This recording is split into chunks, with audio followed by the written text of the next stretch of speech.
নমস্কার, ফেসবুক বন্ধুদের স্বাগত। আজ আমরা গোষ্ঠগোপাল দাসের বাড়িতে এসে পৌঁছেছি। ওনাকে মাল্যদান করেছি আমরা ওনার বাড়িতে, ধানহাটার বাড়িতে এসেছি বগুলায়। আমি সস্ত্রীক এসেছি, আমার স্ত্রী রয়েছেন এখানে, জয়ন্তী কর্মকার, আর বৌদি আছেন গোষ্ঠদার ওয়াইফ গীতা দেবী, উনি এখানে রয়েছেন। আর গোষ্ঠদার ছেলেও তো গত হয়েছে, অকাল মৃত্যু হয়েছে, সেও আপনারা জানেন। গোষ্ঠদার ছেলের এখানে একটি স্মৃতি রাখা আছে।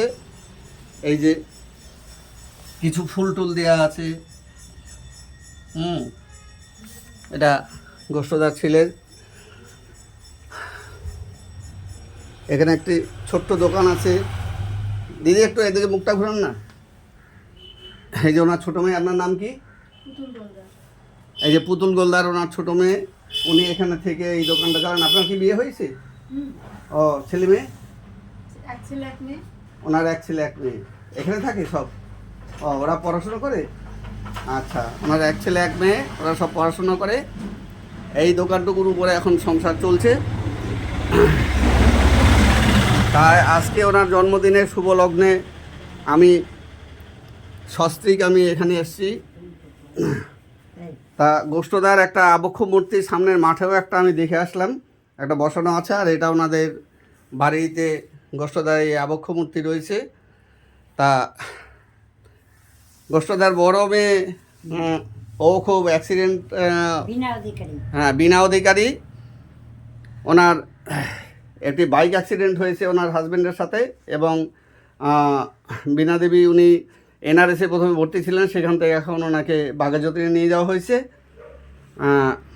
আপনারা ওনার গান হয়তো অনেকে শুনেছেন, উনিও বাউল ভাটিয়ালি গায়, তাই তো? আচ্ছা, ওশান চিকন কালা, হ্যাঁ, এই ভাটিয়ালি, তারপরে ভাওয়াইয়া, এসব গানগুলো ওনার বাবার গান করতো। হ্যাঁ, বাবার গানগুলো উনি করেন। যাই হোক, আজকের ওনার এই ৭৭তম জন্মদিনের শুভলগ্নে ওনার বাড়িতে এসেছি। খুব জীর্ণ দশা বাড়ির, কারণ গোষ্ঠটা তো নিজে পয়সা করে কিছু রেখে যাননি, সব গরিব দুঃখী ভিখারি আর ওই বাউল সম্প্রদায়ের দুস্থ মানুষজন, তাদেরকে সব দান করে গিয়েছিলেন। কাজেই নিজে সবসময় মানে সংসারের দারিদ্রতা সবসময় লেগে থাকতো। এটা তো আপনাদের আমি ভিডিওতে বলেছি। যাই হোক, আমি এখন ফিরে যাব, কারণ এখান থেকে ট্রেন তো খুব বেশি নেই, অনেকক্ষণ পরপর ট্রেন থাকে।